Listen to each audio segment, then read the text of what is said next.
Flat Earth Clues Part 1, The Empty Theater.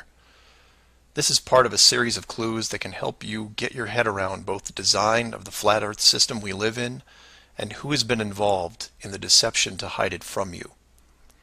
The clue you have to look at is built upon another conspiracy that has been around for decades, namely the space program. Most of those watching this are aware of the varying theories revolving around NASA. The Apollo program, the Space Shuttle, the International Space Station, and so on. The clue itself isn't based on one of these highly debated topics, but the lack of one, more specifically, motion pictures based on actual events. This, like others in the series, is something you can check out for yourself. Everything you need to reference this is online. To begin, think of all the movies involving space travel that you've seen in your lifetime. You'll start with the obvious: Star Wars, Star Trek, Alien, just to name a few. In fact, if you go through your own personal list, you could probably come up with over 100 different off-world movies without breaking much of a sweat. That part is easy. For the second group, try to come up with space movies that aren't fantasy-based. You'll get a list that has Red Planet, Gravity, Mission to Mars, 2001, things like that. These films will usually take on a not-so-distant future theme and where we could be down the road. And it's still a pretty good-sized list. These first two groups of films are encouraged by the authority because they reinforce the globe model through assumption.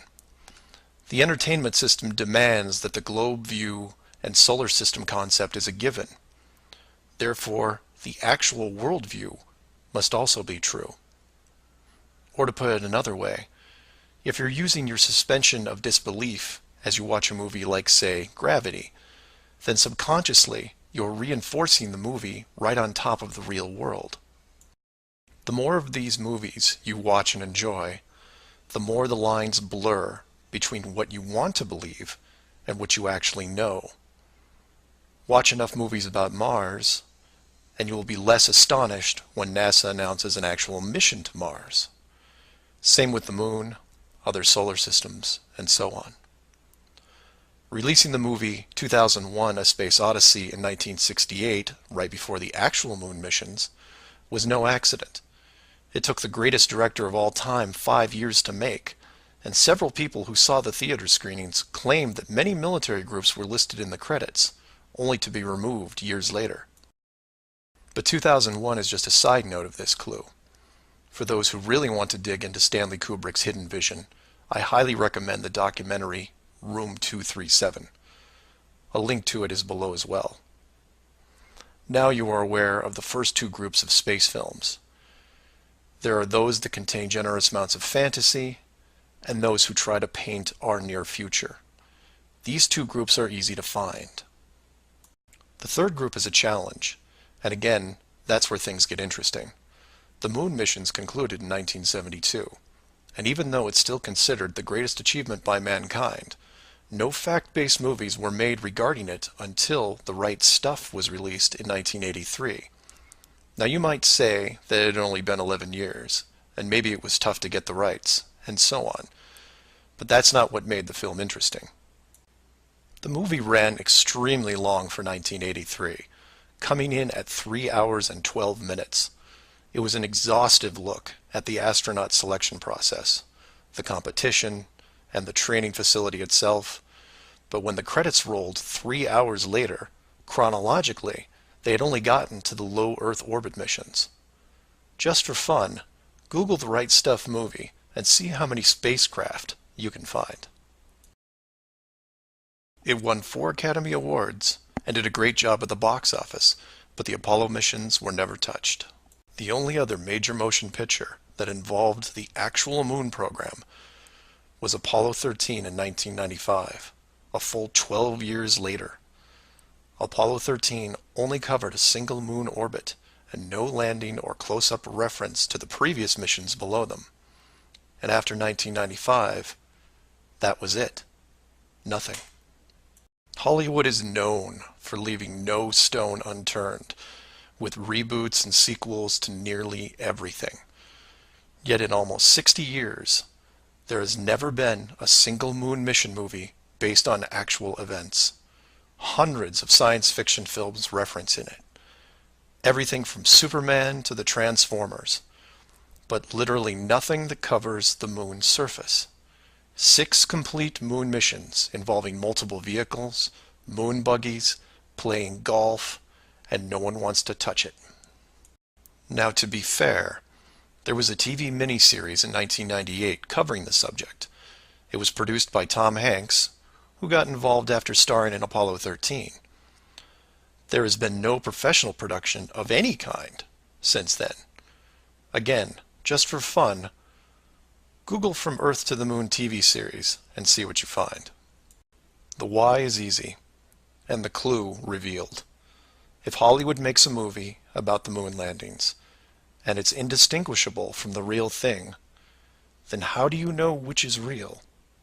It raises some subtle questions involving stage technique and how long they've been in place. If Hollywood could fake it now, then when did they first have the ability? There is one other movie which stands out, and I mention it because I can't believe it ever got made, is Capricorn 1. The film's plot involved the faking of a Mars mission and how it could be accomplished. In short, it's part of the Conspiracy World Bible. I highly recommend it, and the link is below. To summarize, all space movies are encouraged by the authority, except for the ones that are based on actual accounts. Those are not allowed. The moon program has been buried in entertainment because the moon cannot be reached. It's either outside the barrier or just a highly rendered image, like any planet you see when entering a video game. The world is flat, and this is just one clue. Flat Earth Clues, Part 2, The Bird Wall. This clue revolves around one of the most remarkable men you may have never heard of, Richard E. Byrd, and his relationship with Antarctica and the secretive missions he carried out there until his dying day. Some of you have followed the legend of Richard Byrd through the Hollow Earth theory. We aren't going to be covering any Hollow Earth in this video, but instead focus on the man and his involvement with the South Pole. The Reader's Digest version of Richard Byrd is as follows. Born in 1888, he became an American naval officer who specialized in feats of exploration. He was a pioneering American aviator, Medal of Honor winner, polar explorer, aircraft navigator, expedition leader in the worst environments in the world, and the youngest admiral in the history of the Navy. In addition, his list of awards takes up several pages in Wikipedia, including 3 ticker tape parades in his honor. In short, he was Indiana Jones on steroids. Some people will say that Roy Chapman Andrews was the real Indiana Jones. And you might be right. But Richard Byrd beat Indy 6 days a week and twice on Sunday. I mention all his accolades to paint a picture of credibility and trust.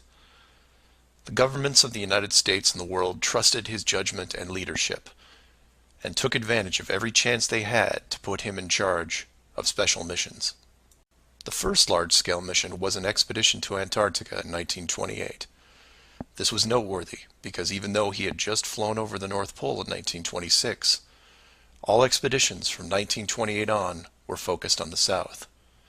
The expedition lasted 2 years, and during it, at the age of 41, he was promoted to admiral.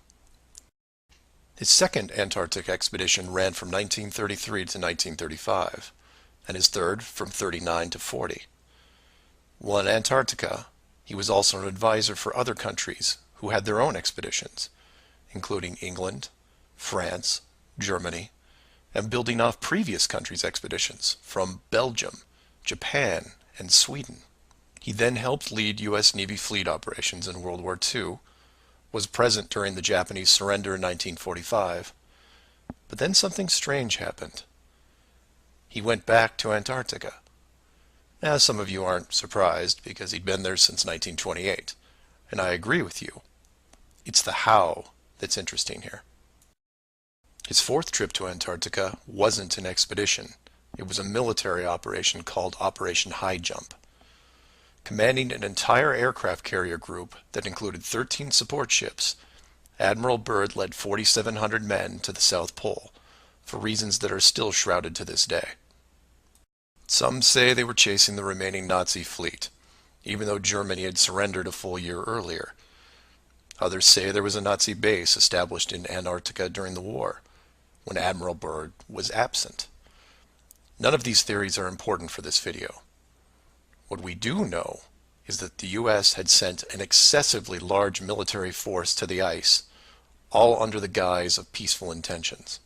During this operation, Admiral Byrd told a Chile newspaper this: "The most important result of his observations and discoveries is the potential effect that they have in relation to the security of the United States.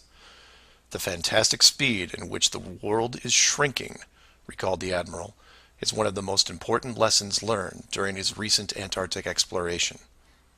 I have to warn my compatriots that the time has ended when we were able to take refuge in our own isolation and rely on the certainty that the distances, the oceans, and the poles were a guarantee of safety."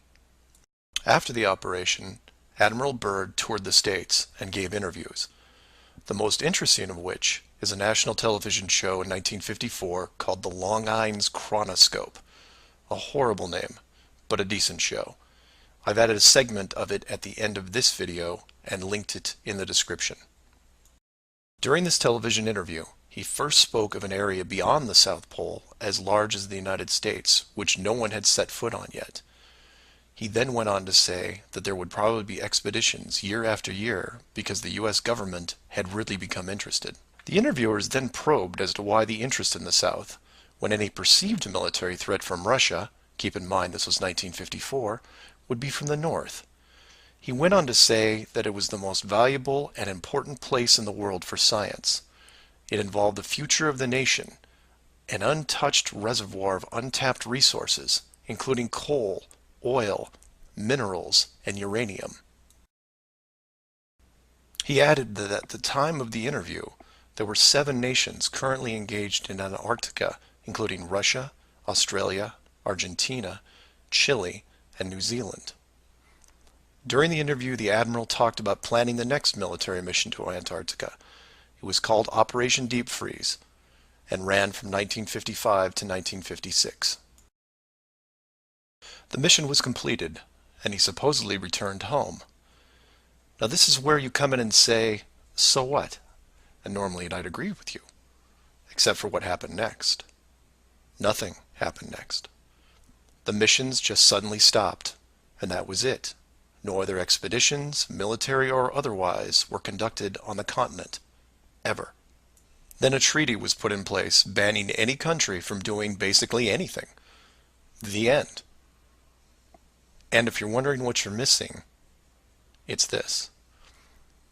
Admiral Byrd goes on television, says that this massive body of land, most of which sits on a plateau 2 miles high, is rich with every resource you could ever want, energy rich, pristine, with no indigenous population or plant life, and every country that has sent teams is ready to carve it up like a big turkey.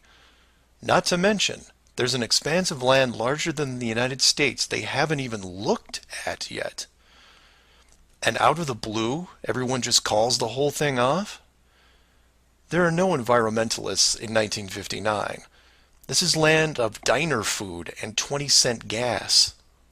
I'm calling total BS on this one. The dollar value of the initial resources find would have fueled armies of greedy companies. So what happened?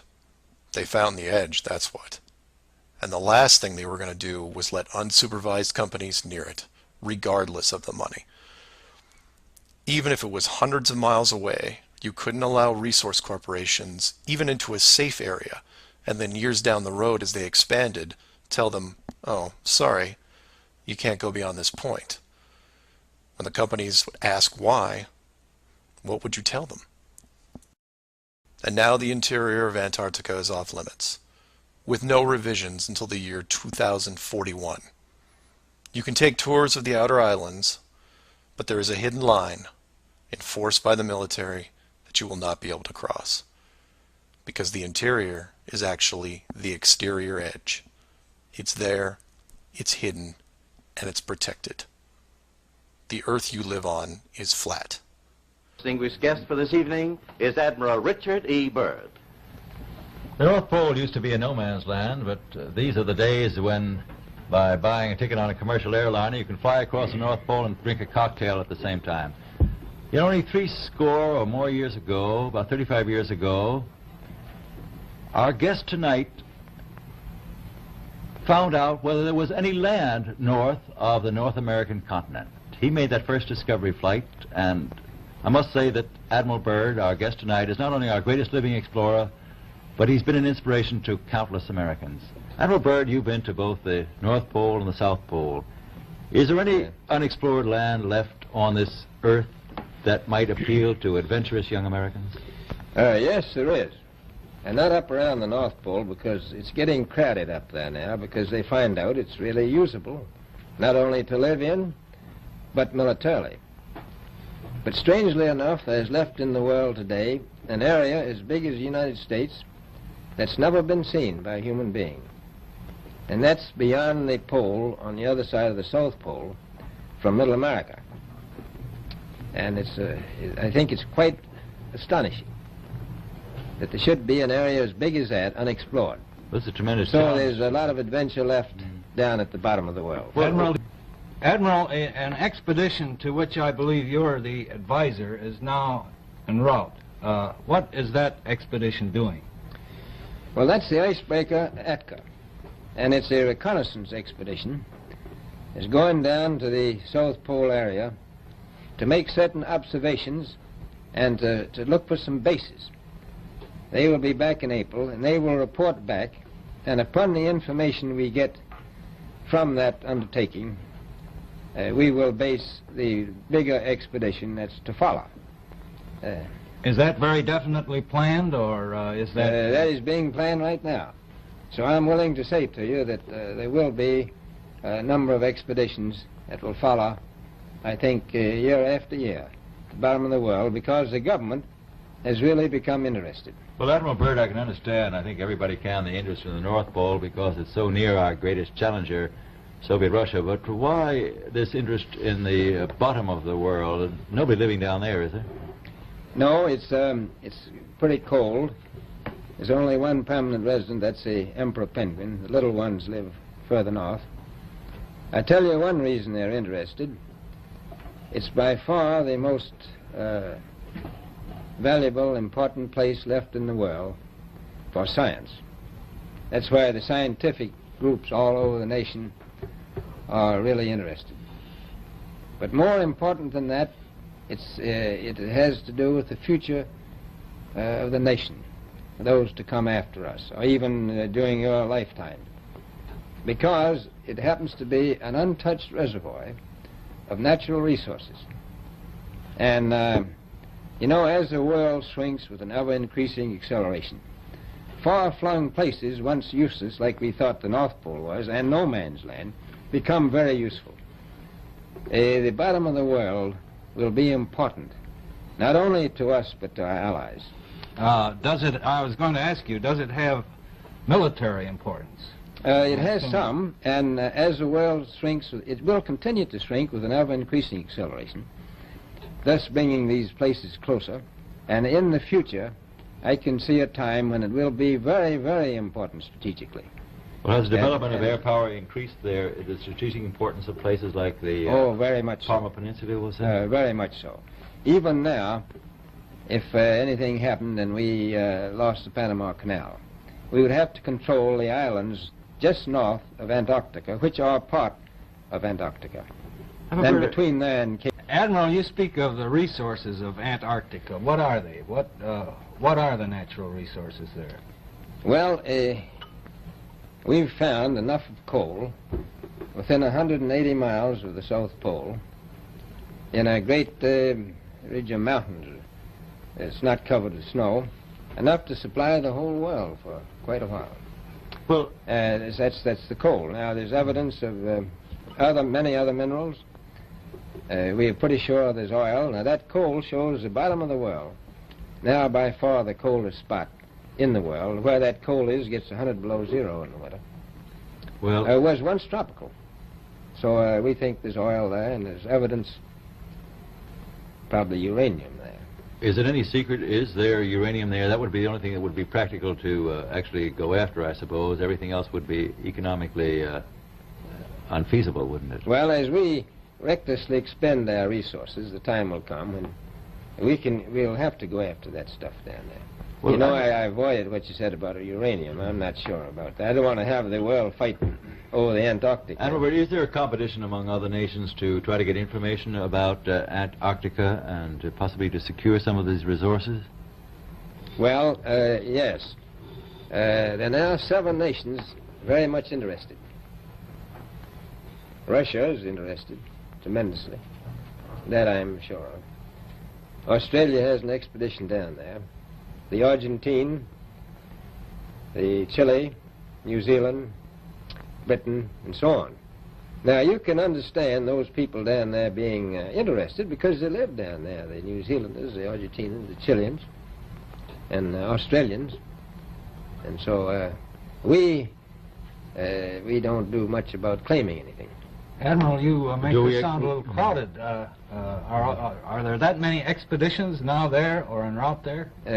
Well, you know, as I said, it's the most peaceful place in the world, but I don't think it will be for long because of this intense interest on the part of other nations and this nation. Flat Earth Clues, Part 3, The Map Makers. For those of you outside the United States, USGS stands for United States Geological Survey, a scientific branch of the U.S. government. Formed in 1879, and with the help of the ever-expanding American Empire, they quickly became the premier map makers of the known world. Currently, they have around 9,000 employees and an annual budget of over $1 billion a year. They also have extensive science departments covering biology, geography, geology, hydrology, and many programs tied to them. Their motto since the 1990s has been Science for a Changing World, and I'm going to show you how true that really is. What does this large, really boring government group have to do with the flat Earth? To understand that, you have to look into their origins, which is in geography. To do this, you'll need to open another page that specializes in maps. The maps you see in this video are from Wikipedia, but there are others you can reference as well.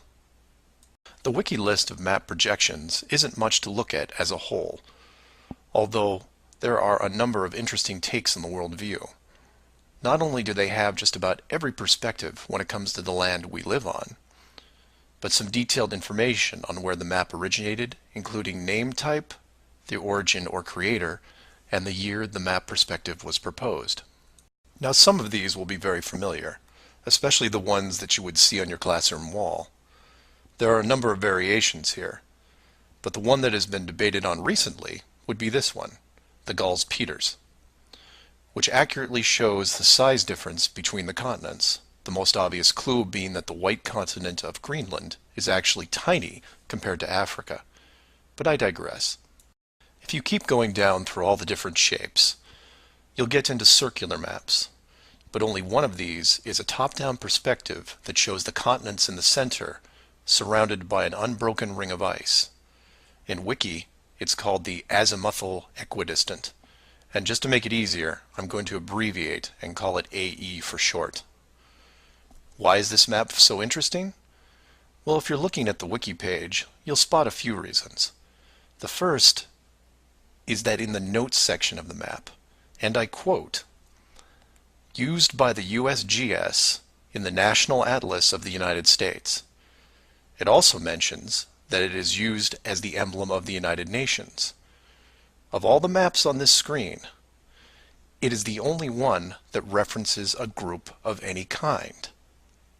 And if you keep this page open and navigate over to the Flat Earth section of Wiki, you'll notice towards the bottom of the page a similar map.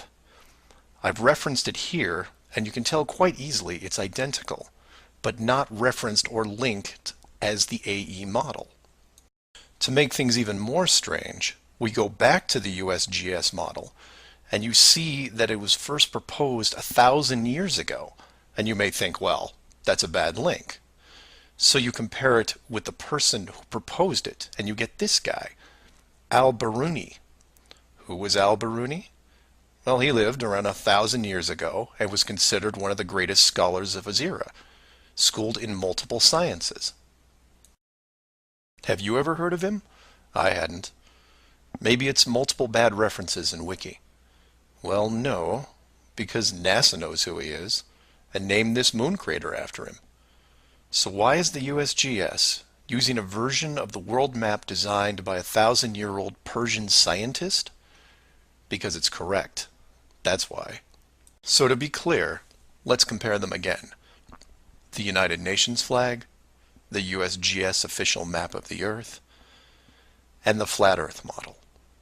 All identical, but one isn't recognized and instead ridiculed as an outdated look at the world. And this is one of those political quandaries that the authority gets stuck in.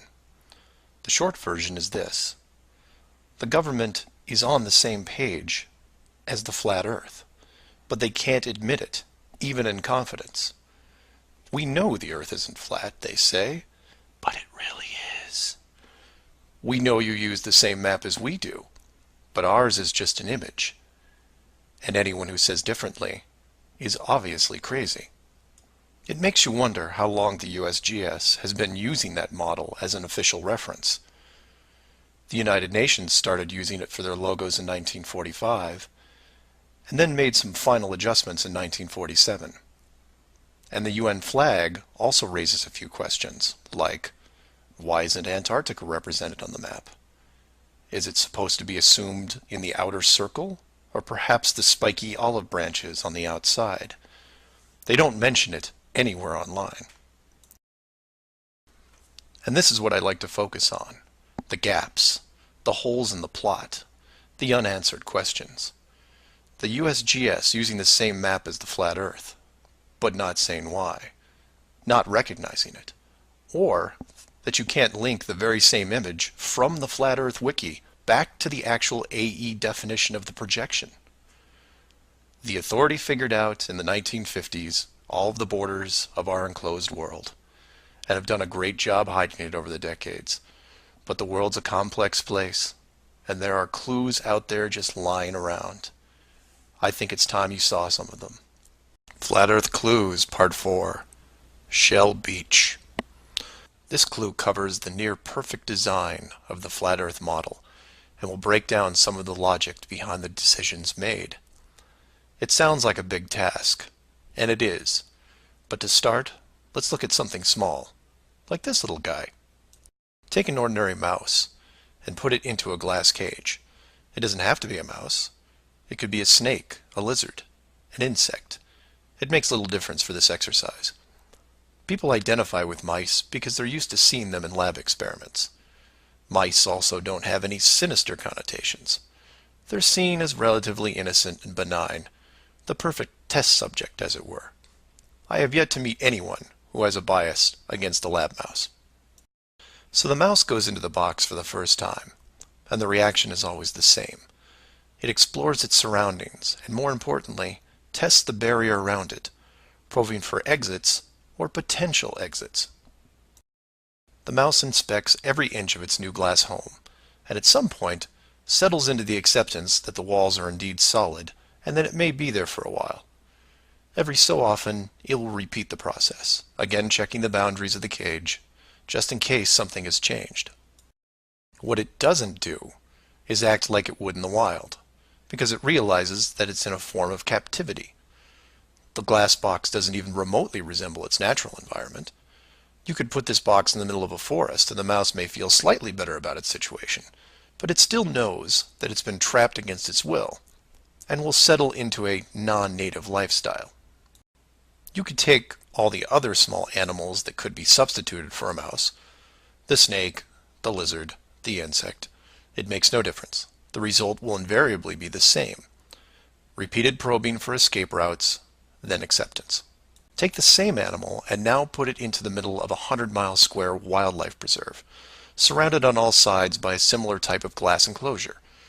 The creature doesn't even bother to rush the size of the preserve and start testing the boundaries, mostly because it's out of visual range. It could be days or even weeks before it even encounters a single fence. The animal's routine is spent doing what it normally would do. It eats, it sleeps, it breeds. It does everything that it would naturally do in the wild. If one day the animal approaches the fence, there might be some curiosity, but any anxiety is quickly resolved by just turning around and heading back into the vast expanse from which it came. The fence does not pose a potential problem for the animals in the preserve because it is so small compared to the expanse they live in, and dwelling on it doesn't hold any interest. We're assuming here that the fence is high enough to discourage flying creatures as well, deep enough to stop burrowing classes, and if you want, reaches the floor of any nearby bodies of water, stopping any clever aquatic types. The point here is that all creatures great and small inside a giant wildlife preserve, when encountering the fence, wouldn't care. They would all, in their own way, just shrug and move on with their lives.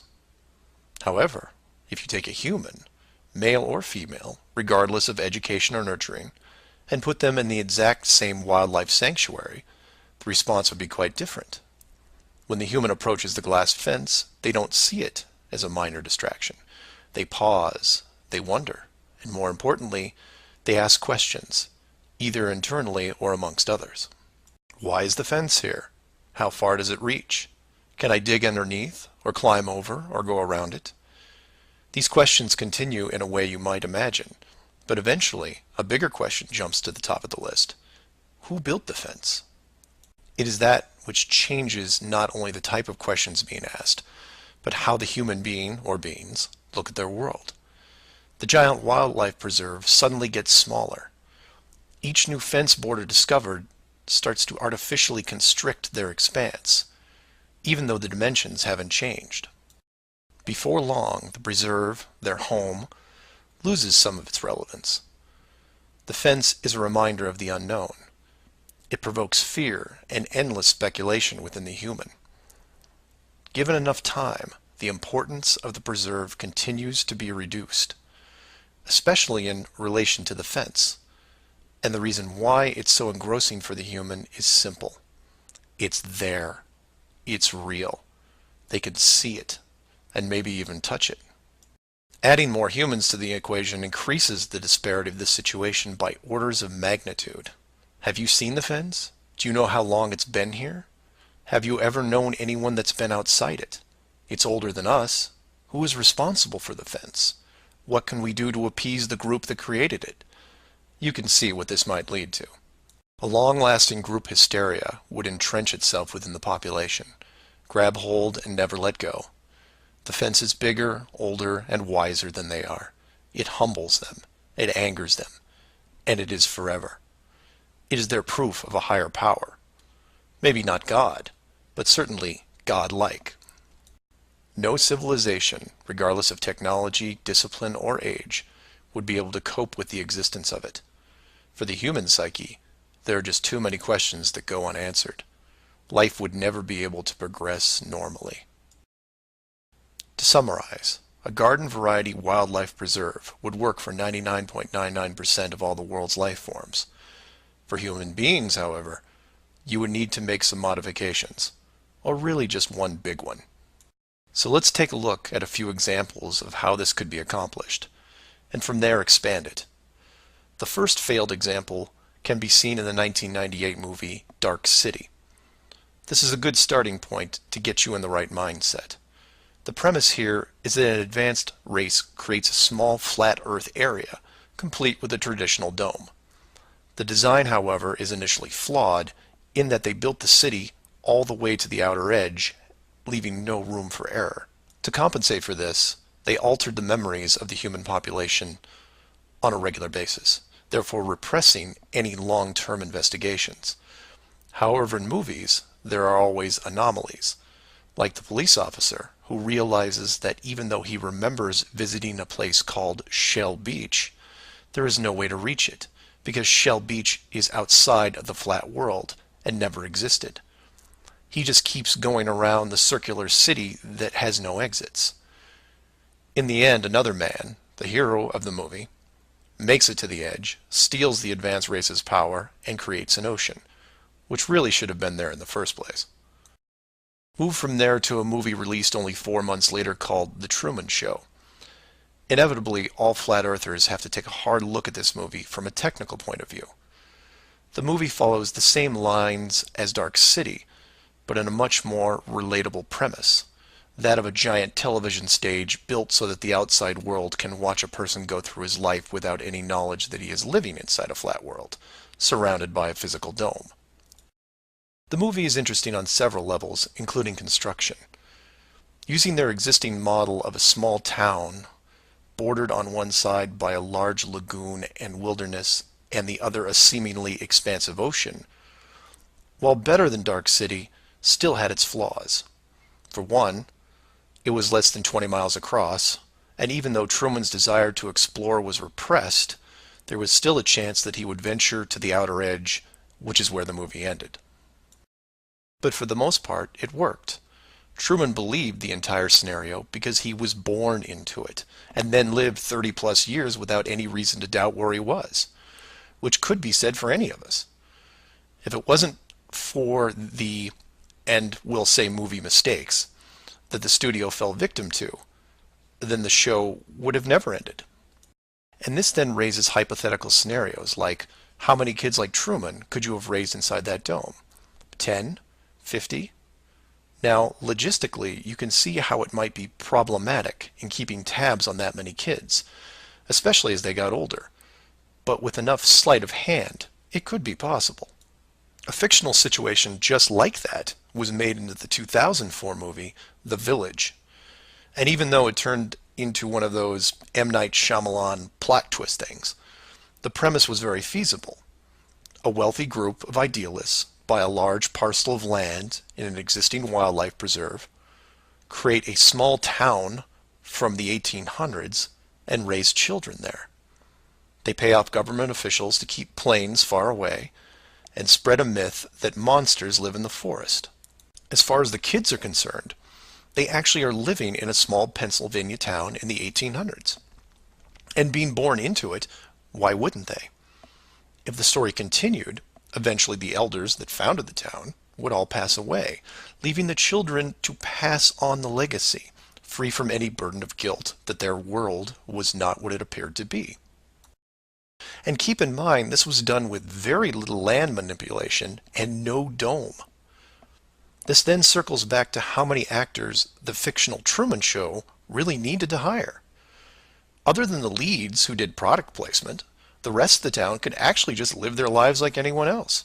Use phone lines to call outside, go to restaurants, watch television at home, and so on. But again, I digress.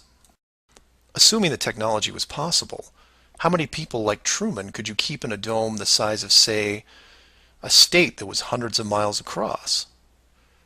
Probably thousands. If you kept expanding the size of the dome to a few thousand miles, well, then you're talking millions. But when it gets that big, something interesting happens. You don't need the actors anymore. Started up like The Village, and within just a few generations, everyone is oblivious. And you can leave them to their own devices. Starting to sound familiar? In fact, the larger you make the enclosed world, the less micromanaging needs to be done. It gets easier as it scales up. This brings us back to the missing modification you need for the human race. To keep the storylines consistent and remove all the hocus pocus of monsters in the woods or that you can't get to Shell Beach, you place in gradual negative reinforcement, one that creates an illusion of choice. Say, for example, that Truman went out in the sailboat the same as before, but this time the dome was twice the size and the simulated ocean far larger. How far would he travel before getting hungry, thirsty, or tired? The movie ending is then in doubt. And if you compare this scenario where you are now, then you start to see it.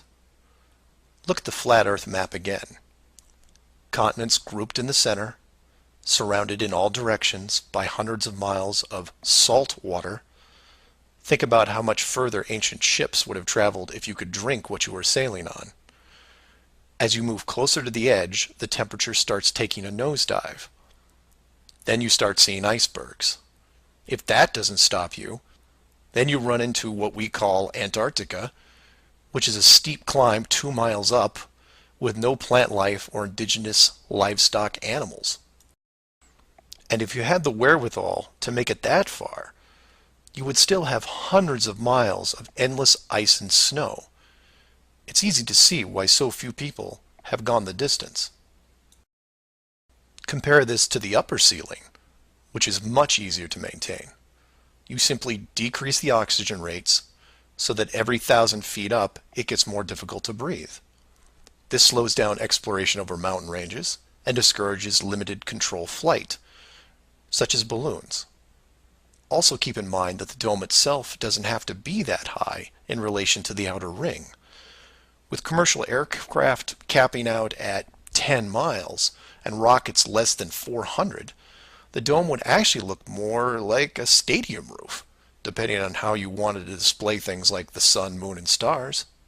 An enclosed world with these type of safeguards would be able to sustain an unknowing population for, say, what, 4,500 years? Then you could artificially introduce a globe model into the scientific community before the civilization technology reaches a point that could lead to discovery. And 500 years later, here we are. A civilization inside an amazing structure, doing what we would naturally do, while the authority stands by the gate and fears the consequences if we ever found out for ourselves. Flat Earth Clues, Part 5, The Status Quo. This clue covers the inevitable and sometimes frustrating question of why the authority would go to all the trouble of hiding the flat Earth. My hope here is to show you different angles and a progression of events, all of which lead to a very changed world, both physically and mentally. To open, we have to go way back to when the world was a much more simple place. You had your 5 major religions, including Buddhism, Hinduism, Judaism, Islam, and Christianity.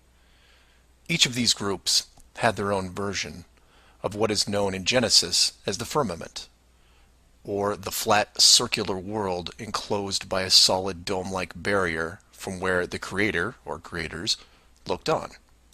I'm not going to explore all the subtle differences between the groups.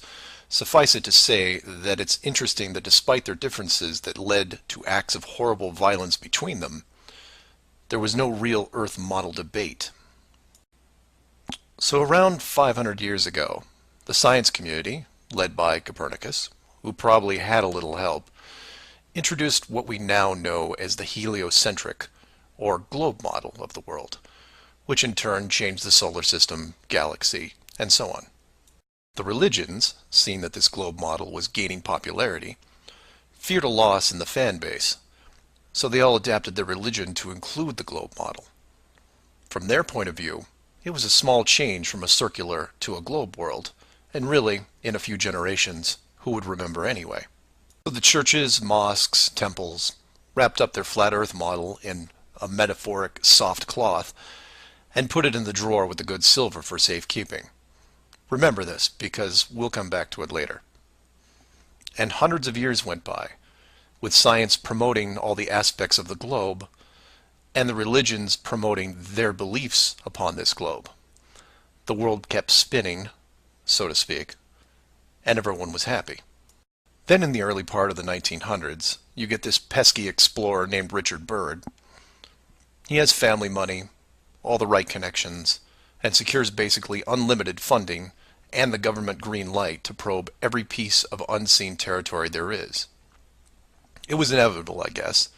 A young man who has an unquenchable desire to see all that there is to see, and then granting him the tools needed to accomplish this goal. He pulls a Truman and gets lucky, crossing the vast salt ocean, avoiding the icebergs, arriving at the frozen coastline, and he keeps going. He was never going to stop. One day, after crossing hundreds of miles of high-altitude ice and snow, Admiral Byrd sees it, a barrier. And to him, it's just a barrier, not the barrier. He is but a tiny speck in front of it. It stretches out on both sides as far as he can see, and straight up so far that he can't discover the beginning of the arc. The great explorer now has a new challenge, finding the shape of this thing. It's much like a blind man describing the elephant. Until you feel out the whole thing, what do you really know? If you look at the AE, or Flat Earth Overhead Map, you see the problem. To even determine the scope of the outer wall, you have to circle it. It would have taken months, if not years. You could use a series of ships going in opposite directions, or planes, but there are refueling stations that need to be built, and so on. His task was challenging, to say the least. Admiral Byrd kept laying the groundwork of the great discovery until his eventual death in 1957. A year later, the United States and Russia found the upper edge. From there, the math was easy, and moreover, you could actually see the real world. Then, of course, there is the decision, or deception, depending on how you looked at it. The authority made the call to hide the actual shape of where we live, then sealed off the outer edge from prying eyes, and created the space program not only to reinforce the globe model, but to control it. There was really only one reason they cared about this, and it takes a while to process. So let's look at the immediate effects of actual disclosure and work our way up to the authorities' biggest fear. For this exercise, we'll look at releasing the news today instead of, say, 1958. While 1958 would have been easier, it's much more relevant and entertaining to explain it in modern terms. We start with a press conference by, let's say, the United Nations, who have discovered that the world is indeed enclosed in a giant high-tech dome of unknown origin and age. The public reacts with wonder and awe, trying to take in the sheer scope of this announcement. Facebook crashes, Twitter crashes, entire mobile networks crash. It's like hitting a beehive with a sledgehammer. News organizations around the world send teams to the outer edge to confirm the finding, and the general public is glued to their media devices. That's the good news, the excitement, the revelation, the positive shock. Then the bad news starts coming in waves, some of which you might not expect. The first is the immediate disbanding of NASA and all other world space programs, for obvious reasons. Most governments will secretly pardon these groups and keep them immune from class action lawsuits, the lawsuits themselves coming from NASA investment groups, claiming fraud. Regardless, everyone at NASA, despite their good intentions, is out of a job overnight. And this is where you would say, good, they deserve it. About time they stopped lying to everyone. Oh, but it doesn't stop there, because every contractor and subcontractor that are exclusively tied to NASA, they have to shut down as well. Fine, a few thousand jobs lost, no big deal. And the ripples continue to spread, some bigger than others. Observatories all over the world closed their doors, and the reasoning is this. If you've been looking at the ceiling for decades and couldn't tell it was a ceiling, then what good are you? Every university in the world that has an astronomy or astrophysics program, well, they don't anymore. Stephen Hawking, his book writing days are over. Carl Sagan, no more nova in syndication, I guarantee it. Those professors are going to have to retool their skills and be prepared to answer one giant question. How did you not see it? Weren't there clues? People start finger pointing, and it will continue for years. And still my fellow flat earthers will say, well, hell, that doesn't sound too bad. So some nerds around the world lose their jobs. So what? You don't get off that easy, is what. The finger pointing at the now defunct NASA will then turn to finger pointing at the government, who directed the whole thing. This is where we run into some dangerous ground, involving things like the Ark of the Covenant, the Holy Grail, and the Ring of Power. And you say, you lost me. I was with you until you started bringing up religious artifacts or movies. And you're supposed to be lost. Of the 5 major religions we mentioned earlier, those being Buddhism, Hinduism, Judaism, Islam, and Christianity, none have been able to produce a supernatural object over the last 5,000 years. And trust me, it would be beneficial to do so. The Ark of the Covenant would benefit Judaism, the Holy Grail Christianity, and the Ring of Power, Well, that benefits someone else. Maybe I'll leave alone for now. The point is that all religions are actively seeking their leverage against science. You've heard of the division between church and state. Well, here it is. Advantage church. The barrier becomes a giant religious symbol, and since it is backed by the Big Five, it also becomes universal. The Big Five then go into their drawer with the good silver and pull out this belief that was forgotten but not lost, and say, we knew it all along, and science lied to us. Temporarily, all religions unite against science, who has been only moderately weakened by the removal of their astronomy and astrophysics divisions. But the public won't care, because they will listen to the group shouting the loudest, and no one yells louder than the church. They will scream with righteous fury that the dome was built by our God, your God, and the people will turn to science and hear nothing but crickets. And that's where the world changes, because in times of great stress, the public will want words, and while religion has no shortage of them, science simply is incapable of taking leaps of faith. I'll take a glass half full approach and say that anyone listening to this is probably an intelligent, rational person, one who can make informed decisions outside of the conventional doctrine. But for every one of you, there are hundreds, if not thousands, of mouth-breathing troglodytes who will not walk but run to the respective house of religion and say, you were right about this. What else can you teach me? This is what fills the current authority with pause. The unknown response to that question. Will religion take the high road and work with what remains of science to discover the truth? It's possible, I suppose. It's also possible that religion will combine this technologically advanced society with a revitalized and aggressive doctrine that then transforms daily life into something that makes the book 1984 seem like a Saturday morning cartoon show. I'm hoping that mankind will prove me wrong, but so far, that isn't the case. Flat Earth Clues Part 6. Depth Perception.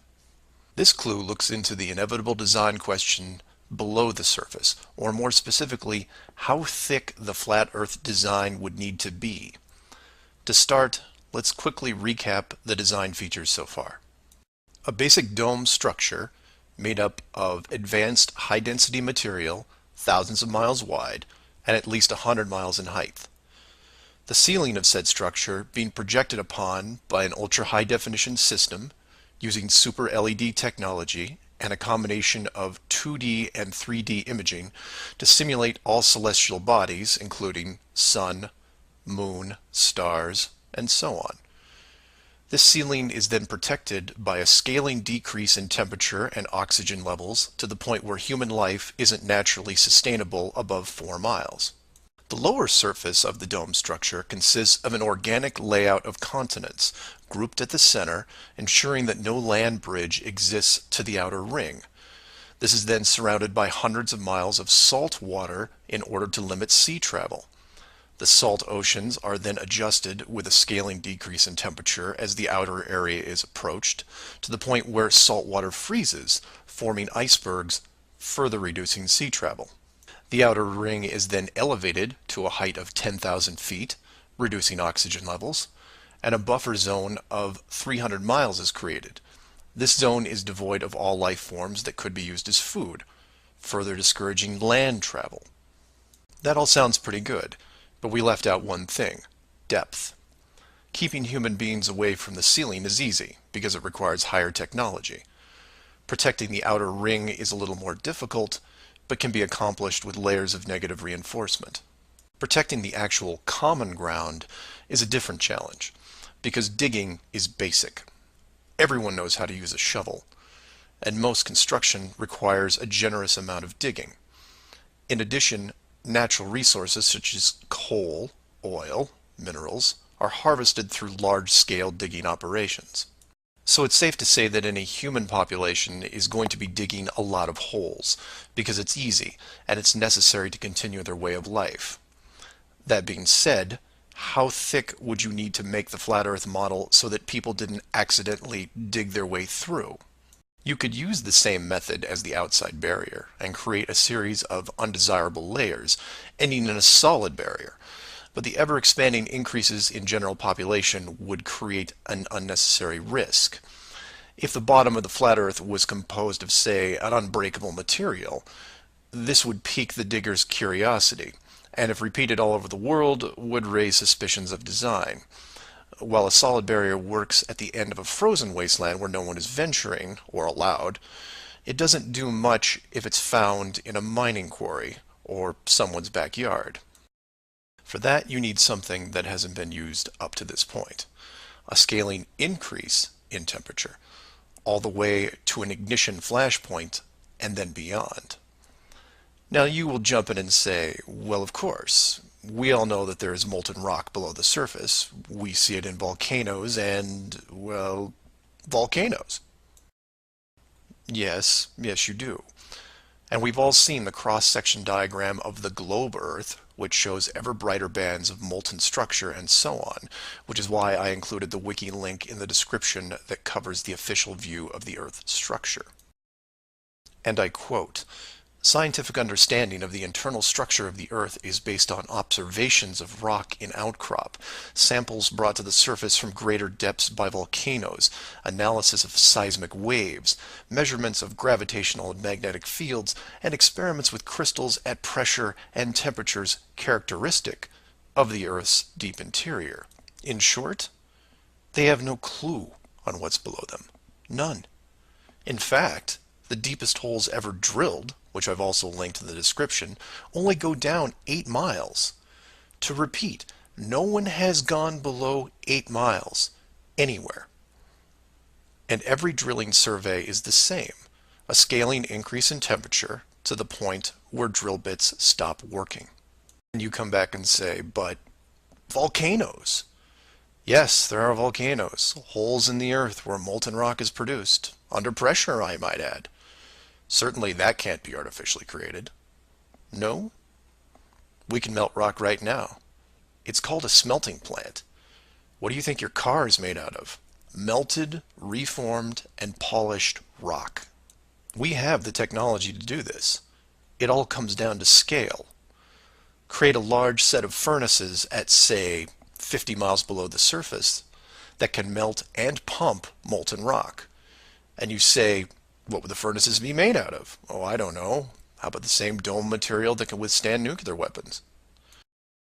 So you take the molten rock, locate a few random access points on the surface, and the rest comes naturally.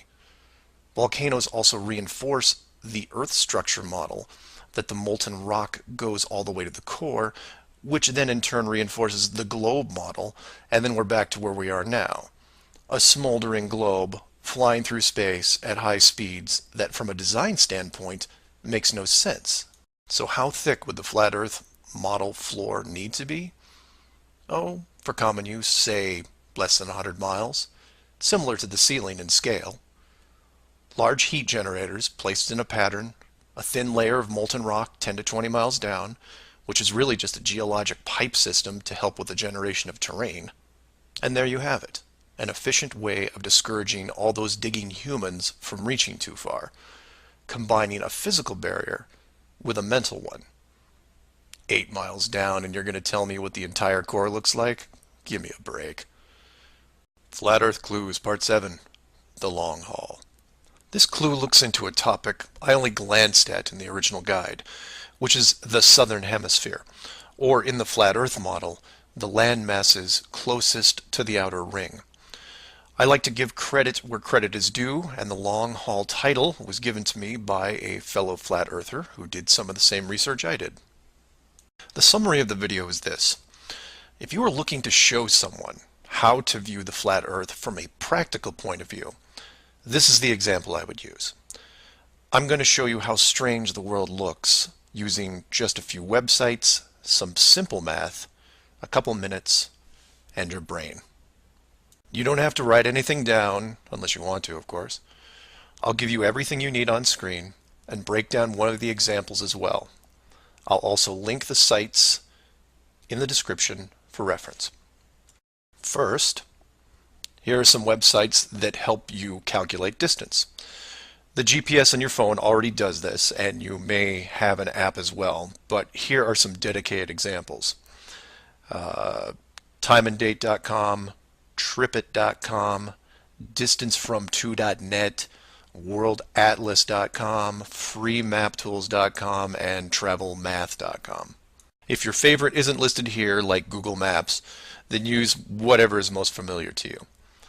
Now we are going to look at two specific groups of cities. The first group is going to be from the area around Australia, including New Zealand. We'll call this Group 1. Group 1 includes Melbourne, Australia, Sydney, Australia, Perth, Australia, Auckland, New Zealand, Christchurch, New Zealand, and Hamilton, New Zealand. The second group is going to be some cities in South America, all in the southern hemisphere. I mention this because if you go high enough, you will run into a few cities that won't work. Group 2 includes Rio de Janeiro, Brazil, Sao Paulo, Brazil, Brasilia, Brazil, Buenos Aires, Argentina, Lima, Peru, and Santiago, Chile. Again, there is a link in the description with many other airports. Now, these two groups are interchangeable, as you would imagine, so you can start or end with either Group 1 or 2. The results will be the same, and just to make it interesting, I'll use a slightly different example which a fellow flat earther did the legwork on and show you that even these two groups aren't exclusive. So you take anything from Group 1 and anything from Group 2 and you get some distances ranging from 6,000 to 8,000 miles roughly. That's all I want you to do here is get that part in your head, noticing that the route is bent because they have to account for the curvature of the Earth. All these directions are what you would expect, a straight shot over the South Pacific Ocean. Now, just to prove it's not an exclusive route, instead of starting in, say, Rio and landing in Auckland, I'll start what should be the opposite side, in Cape Town, South Africa, which is roughly the same distance on a globe Earth coming in at 7,300 miles. Notice on the map it's still a straight shot through the Indian Ocean and not crossing any countries. An easy route. I try to book my flight. For this example, we use TravelMath, but you can use whatever is easiest in your country, like Priceline, Expedia, Travelocity. It will make no difference because they're all tied to the same system. And this is when everything goes wrong. So the first leg, the airlines don't send me due east, but instead shoot me 4,700 miles almost due north to Dubai. Okay, maybe we're just picking up people. Seems a bit excessive, but I'll go with it. I'm probably comfortable in my seat drinking vodka tonics anyway. And from Dubai, it should be a straight shot home to Auckland, right? No. Now they send me southeast to Melbourne, a mere 7,300 miles. And then finally a third leg from Melbourne to Auckland coming in at around 1,600 miles. I'm rounding up or down to make the math easier. Regardless, the total miles for this flight is almost double what should be expected, coming in at 13,600 miles. In addition, the trip took me 37 hours. How long should it have taken? Well, in a 777, about 12. Now this is where you come in and say, well, it's probably an isolated incident, or some strange connection thing. You know how the airlines are. Oh no, my friends. We can do this all day. This roulette table is rigged, and there is no way to get a fair game. The first part of the clue is the utter lack of non-stop flights from anywhere in this hemisphere, which is why I gave you multiple cities in each group. And here's the plot hole for you. Flying from international cities like Sydney, Rio, Santiago, or anywhere else close by, you can't get a single non-stop flight, no matter how much money you pay. I tried to do this for an entire night, and it was like playing an online casino game, one that I was losing most of the time. The connections kept coming in like spam windows. Start in Christchurch, go to Auckland. Start in Auckland, go to Sydney. Start in Sydney, go to Dubai or Los Angeles or somewhere else that makes no sense. Some of these connections took the trip over 50 hours to complete. Go ahead, try it yourself. You may find one nonstop. But even then, The strangeness doesn't end there, because the speed is wrong. For reference, I included an optimum cruising speed guide from a commercial pilots forum that lists all the international aircraft used in these routes. A 777, the current state-of-the-art flagship plane, designed for maximum fuel efficiency, has a cruising speed of 640 miles an hour. 7,400 miles comes in at around 12 hours. Try to find this route. It doesn't exist. It can't. The closest I came was a one-connection flight with a 3-hour layover. The total flight time was 20 hours. 20 take away 3 is 17. Not 12. And this might work if the plane was doing, say, 430 miles an hour, but it's not. In fact, the slowest cruising speed I found was an older Airbus just around 593. But this is all just numbers, right? It is until you pull up the flat Earth map and look at the farthest 2 points, which just coincidentally are anywhere in Australia and most of South America. Or my example of Lower Africa, which you can see isn't west at all. It's a shell game, and a very good one at that. Keep people guessing with multiple connections and layovers, jumping from city to city. People just sit in their seats, trying to sleep through it. And then it hits you. Well, the pilots would know, right? They fly all day, every day. Certainly, they would have figured it out by now. Some of them would get suspicious, sure. Any decent navigator will be able to work out the speed, fuel consumption, and odd connections. But imagine what they would have to get their head around. First, they would have to ignore the world GPS system that has been leading them to their destinations without error. If you want some interesting side reading, check out the link on the history of the GPS. And I quote, "Developed in 1973 to overcome the limitations of previous navigation systems, integrating ideas from several predecessors, including a number of classified engineering design studies from the 1960s.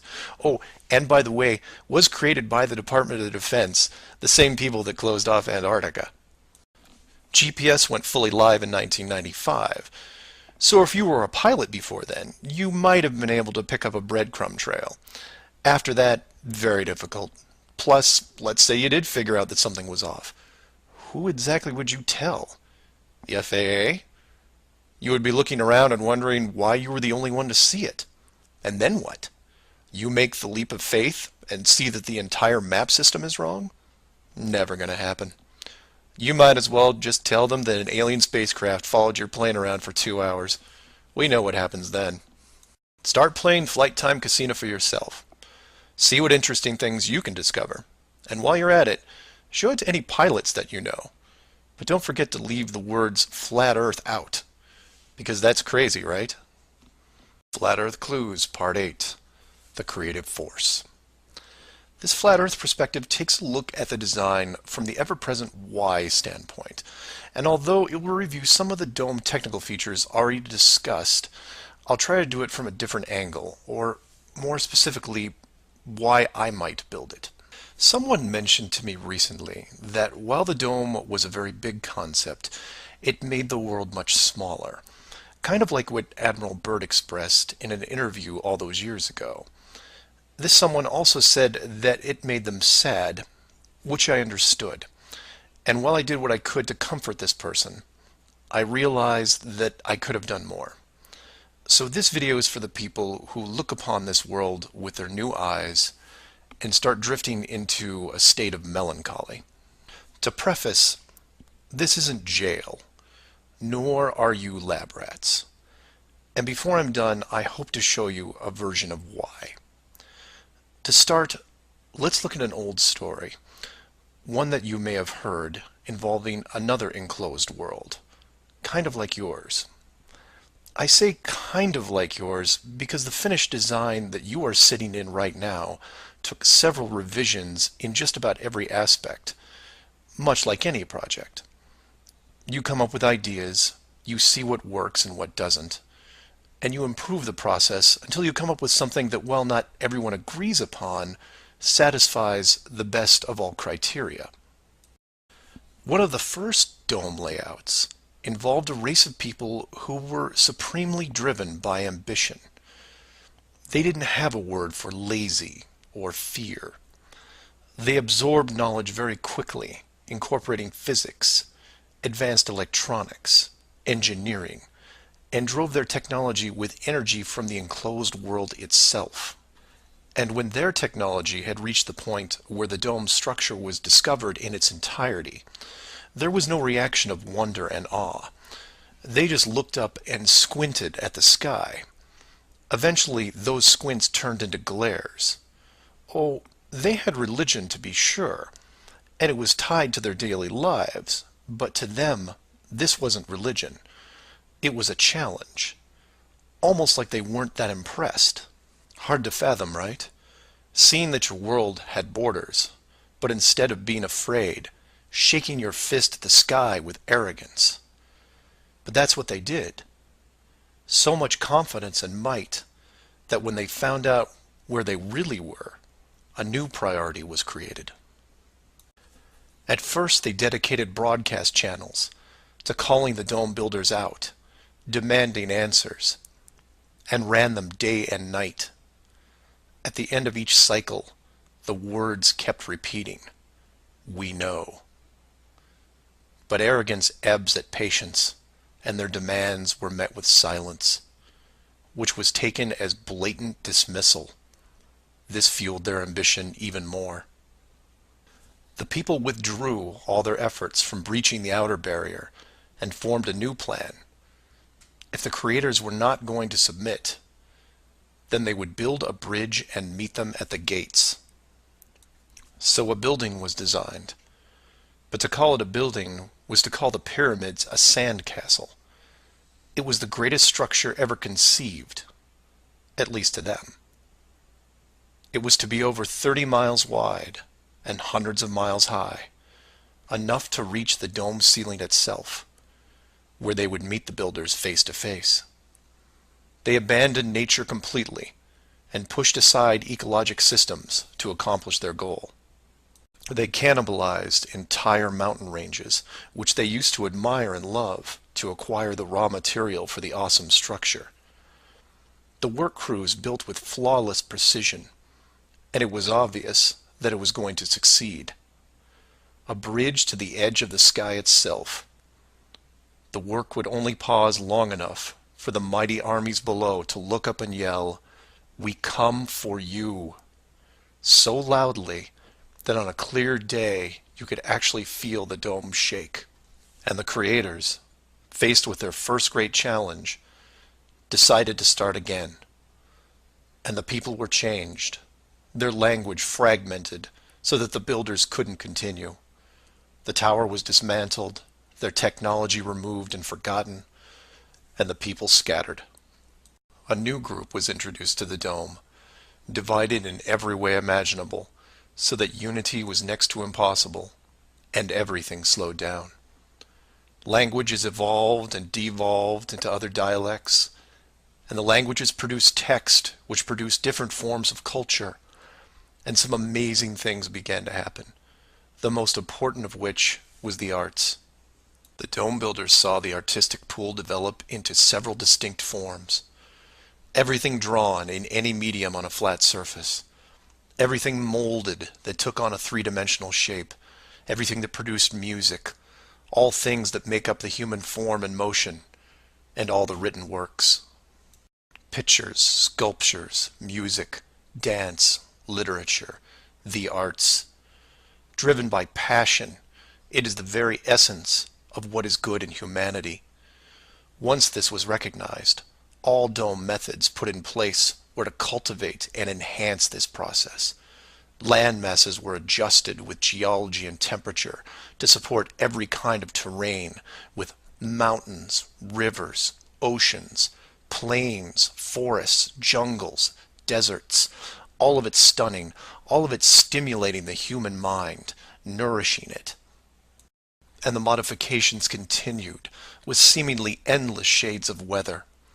The sky was overhauled, a moon added, and layers upon layers upon layers of stars, so that one day, when the people were able to see further than their own eyes, there would still be something new to see. And the arts flourished. But there was a cost. The languages and division of cultures had put the population at odds, and wars were raging at regular intervals. The dome builders debated if the price was too high. Plans were drawn up to make more changes, until they noticed that the arts thrived even through the worst of conflicts, producing grace and beauty despite their burning world. It was wonderful and terrible at the same time, and the debate outside the barrier continued to intensify until a majority spoke out and said, "This world is a creative force, and we must see what it leads to. The barrier must be hidden at all costs." So the globe model was put into the population, and both science and religion adapted to it. The arts grabbed onto it like a new drug, the creative minds of the world exploding with new concepts. Their universe was now infinite, and the rules changed. Science then led to science fiction, which opened up everything else. Books, pictures, sculptures, dance, and music, all reaching deep into space. Decade after decade of wonderful possibilities, rising above the ashes that were at their feet.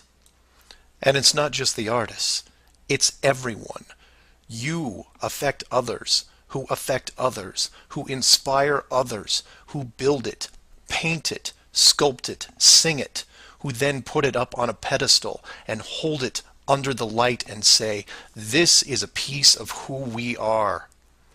And for every one of them, there are hundreds of others who, for whatever reason, were unable to express the songs and images and stories that are in their heads. Imagination is far more important than knowledge because it is limitless. It is your shield, your sword against the cruelty of destructive forces. There are those right now who live in chaos, whose life is surrounded by a swirling nightmare from which they think they'll never escape.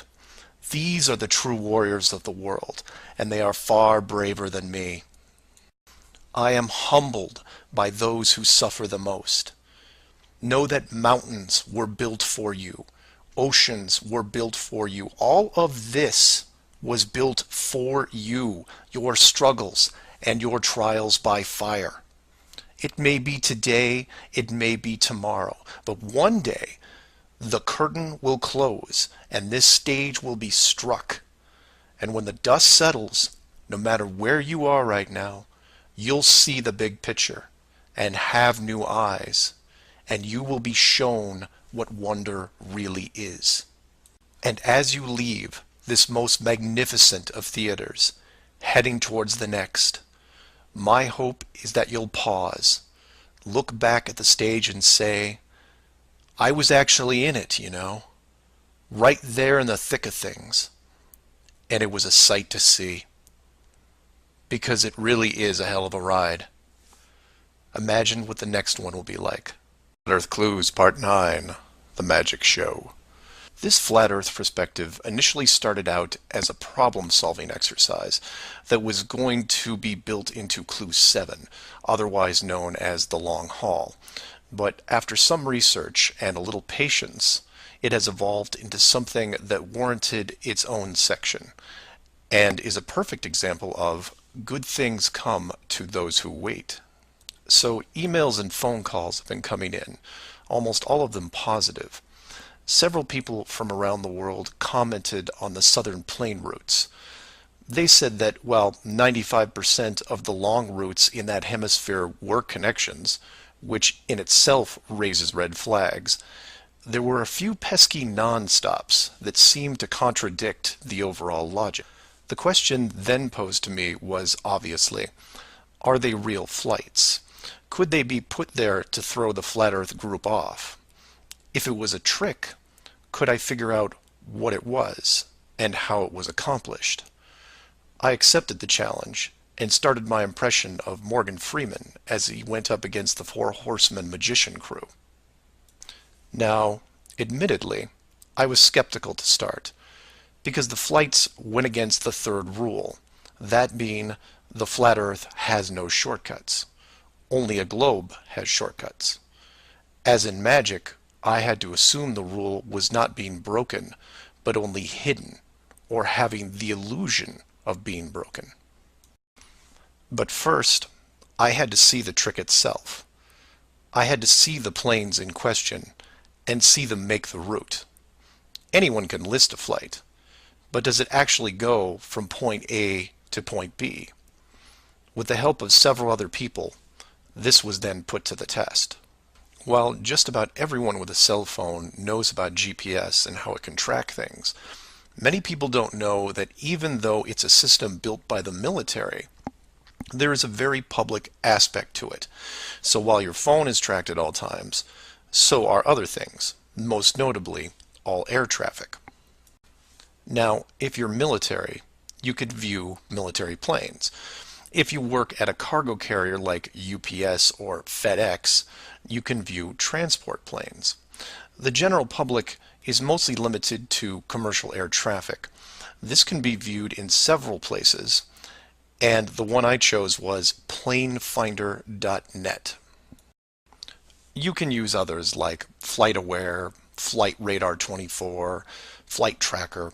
It makes no difference because they are all tied into the same exact GPS system. All these sites do basically the same thing. Track every commercial plane in the world from start to end in real time. So I spend day after day looking at the Plane Finder global map, which you see here. At any given time, it's tracking between 3,000 to 7,000 flights that are en route anywhere in the world. You'll notice two different colors for planes, red and yellow. Yellow just means there's a 5-minute delay in processing and only applies to the United States.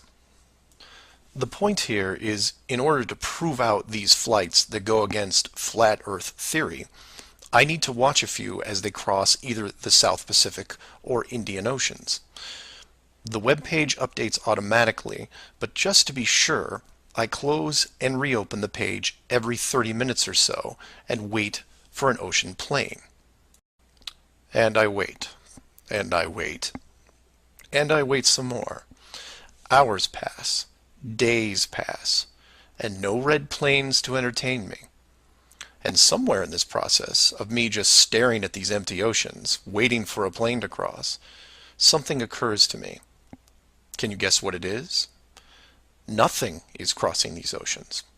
Not non-stops, connections, multiple connections, nothing. But that's not possible, right? The planes have to reach their destinations. So I change gears and just watch the coastlines of anything in the southern hemisphere, and I start to see it. I follow a simple plane out of Brazil on its way to South Africa, which, by the way, is not part of the long-haul argument. It's offshore just a few hundred miles. I get something to drink, and when I come back, it's gone. Just a glitch, right? So I follow another, and another, and the same thing happens again and again. Once the plane reaches an imaginary line in the water, GPS makes it disappear. Then a friend who is also working on this problem sends me some links, which I've included in the description. I encourage you to take a look at them. At first, they don't seem like much, just an average flight log showing speed, altitude, locations, things you could expect. Then you scroll down to about 3:30 in the morning, and the location drops away and is replaced by either the word approximate or the word estimated.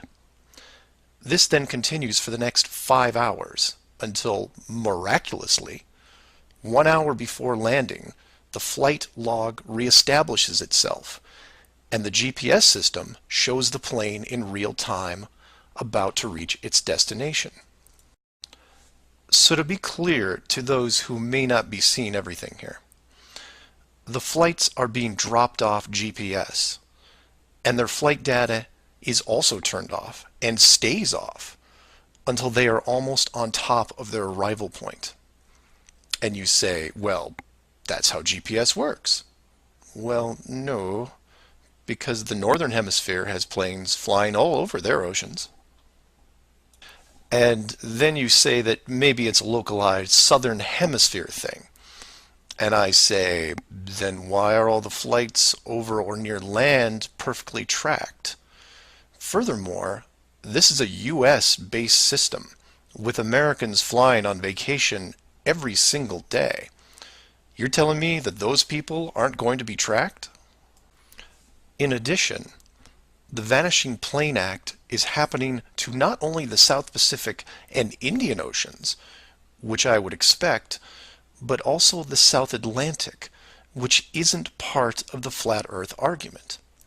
There are a bunch of flights that cross this relatively small ocean between South America and Africa, and every one of the planes is hidden shortly after takeoff. So then you say, what would be the purpose of hiding those shorter routes in the Atlantic? It's because of something I didn't see right away. If you hide one flight, you have to hide them all. Showing the GPS routes in the Atlantic, but leaving out the Pacific and Indian Oceans would raise different questions. So the logic here, despite being very sneaky, is sound. The third rule is that the flat Earth has no shortcuts. If you look at the azimuthal equidistant map again, and look close, you notice that while the South Pacific, South Atlantic, and Indian Oceans make up the lower sections on a globe, they make up the outer ring on a flat model. In that model, there is no shortcut between Australia and South America. If you are creating flight routes, you have only two choices. You take the long way around, clockwise or counterclockwise, and stay on the ocean. Or you cut across the land in the middle. But if you cut across the land, you have to create connections, because on a globe, it wouldn't make sense to fly over the top of the United States to get to South America. Neither of these choices are ideal. So the authority came up with a compromise. Disable GPS and lose the planes for every ocean flight in the southern hemisphere. Then reactivate them once the destination is reached. This is just one of the lengths that they are willing to use to keep you from seeing it. Don't just hide some things, hide everything, so that maybe the topic isn't addressed. And some would come back and say, well, nice going. You've just pointed out a flaw in their system, and sooner or later they will fix the gap. Maybe. But not soon, I think. Remember, this is a rule, not a guideline. They can't change the map, so they have to work within its limitations. If they have a better workaround, I can't wait to see it. Flat Earth Clues, Part 10, Hiding God. As you can tell from the title, I'm taking a different approach. Eventually, I was going to have to address the question of what happens next, or what we do now with the information at hand. If you've made it through the guide and the first 9 clues, then at this point you're either buying into the flat model or on the fence. If this is the first one you went to because of the title, I recommend you go back, because we're not going to do much in the way of reviewing.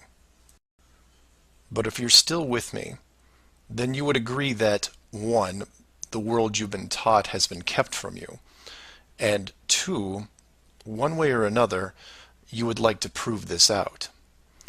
So how is this possible? The authority in question who created what you call the globe is guarding all the gates. They protect the sky, the outer edge, and most importantly, the education system that shows us at an early age what they want us to see. Nobody listening to this has their own spaceship or advanced rocket program. Nobody actually owns a long-distance icebreaker. And while some of you may have a private plane, I wouldn't recommend testing a military barrier that technically doesn't exist. But then again, you have to remember that this is not the story of David and Goliath. The hidden world was never going to be sustainable forever. As a civilization evolves, the tools the authority uses as a method of control become more vulnerable. I've learned many things about systems over the years, and one thing that I find most interesting is as layers of strength increase, the higher the chance that they can be used to your advantage. But maybe I'm talking in riddles. I should be boiling it down to what can be done by showing you what's being hidden, what's important, and how it can be spread to others without looking like a crazy person. To be clear, and I can't stress this enough, do not start conversations with the word flat earth. Think of it like Fight Club. The first rule of Flat Club is that you do not talk about Flat Club. Before you started waking up and watching all these things, you were like me. You laughed and mocked everything that was flat earth. You may have learned faster than others, but the knee-jerk reaction by 99% of the people was created the day they sat down in a classroom and stared at the globe. Look at the videos, not just mine, but others who are putting forward some great arguments, and ask the questions that people can relate to. I'm going to introduce 3 very important questions that you can use, each with a statement that precedes it, and each statement is a motivation for a different group of people. If you don't fall into one of these 3 groups, then I guarantee you know people that do. The first statement is this: you are being hidden. What do I mean by that? Well, this goes back to Clue 7 and Clue 9, which talk about the flights in the Southern Hemisphere. If you are flying a plane over the Southern Hemisphere, your flight is not being tracked. How can this be used to find out the truth? It's simple, it's quick, and it costs no money. No matter what country you live in, send a quick note to your local, state, or federal representative and ask them this question: why are citizens of our country flying over oceans without the safety net of the GPS system?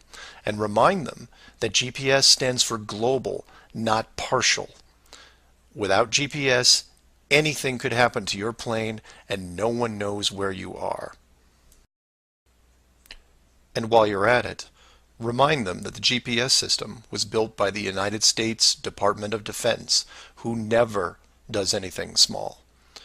The system that is in effect now has what appears to be huge, deliberate gaps in the Southern Hemisphere only. Do not mention flat Earth. Just voice your concern about the safety of you, your loved ones, and your fellow citizens. Will they get back to you? Possibly. Will they give you a satisfactory answer?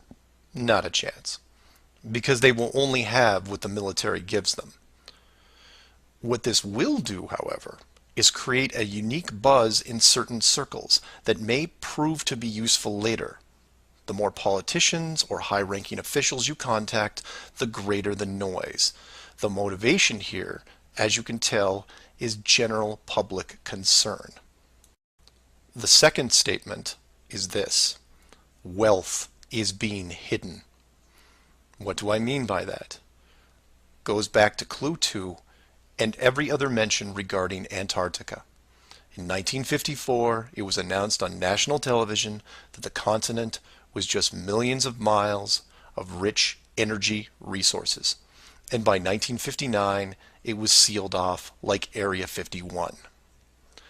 How can this be used to find out the truth? By contacting anyone you know in either the petroleum, natural gas, or mineral industry. This means ExxonMobil, British Petroleum, Royal Dutch Shell, Chevron, ConocoPhillips, BHP Billiton, Rio Tinto, Glencore, Anglo-American, and there are many others. Find anyone in these companies and make inquiries about their prospects in Antarctica. Send them the link to the Admiral Byrd interview and ask them why, if there are no environmental conflicts regarding oil, gas, or mining, Why aren't they allowed to even petition the idea, even when the world's energy resources are dwindling more every day? Put the sound of money in their ear.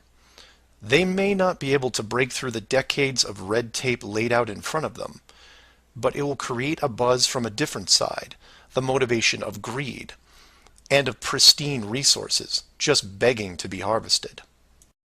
And finally, to preface the third statement, I need to thank all the people who have sent me stacks and stacks of biblical scripture, asking me to stop dancing around the title of the flat model and call the structure what it really is. And you know, they have a point. I have put myself at a distance because I want to reach people who are outside of religious faith and even outside of general conspiracies. But for all those spiritual groups who have contacted me, I can now, however, say with conviction that this third statement is this: they are hiding God. Despite what labels I put on the flat model structure, the oldest names are from the oldest texts, one of those being called the firmament. If the firmament was indeed discovered in 1956 and it was deliberately hidden, then the ruling authority not only hid the structure, but evidence of the builders. And by builders, I mean creators, and by that, I mean what people define as God. Hiding God could be considered one of the worst ideas of all time. And if you are a person of great or small faith, you have a vested interest in any evidence that would solidify and vindicate your years of dedicated service. If a structure was found that had, for all intents and purposes, the handprint of God on it, then the ruling authority has no right to keep it from you. There are billions of people on this world who have personally dealt with the concept of God and would like to know for sure if these beliefs are well placed. Or, in short, you want to know the meaning of life.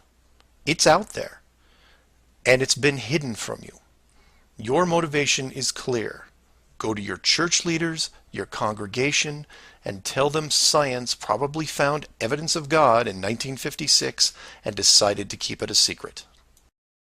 If you know people of religious power, send this up the ladder.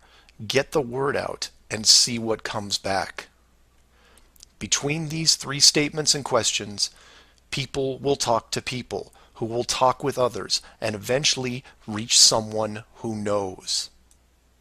This isn't a grassroots or groundswell movement that takes a long time, because the system that has been used to mold and control you these past years has been based on speed, and by that I mean real time. All it takes is a single video, a memorandum, one whistleblower, one key person, and everything changes, not in months or weeks or days, but hours. And in those hours, everything changes because of the speed. People all over the world wake up and look at the sky with new eyes, and things start to get better. One person, that's all it takes. One person to come forward and share what has been hidden for so long. Maybe someone who is tired of all the games. Maybe someone who has gone year after year burdened by such a heavy secret. Maybe you, who are listening right now, who is looking for a reason to come forward. This is it. And if you don't want to walk into the light and be the hero, I understand. But if you can't, for whatever reason, then be anonymous. Share the message and help us make this world better, because it can be better.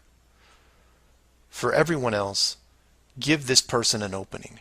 Give them the opportunity and give them the support they need to help reclaim what's left of our civilization, because we need it now more than ever. I will keep spreading the word for as long as I can, in hopes that everyone that hears it starts seeing things with new eyes. And I encourage each of you to do the same. And maybe one day we will learn to treat others better than we treat ourselves.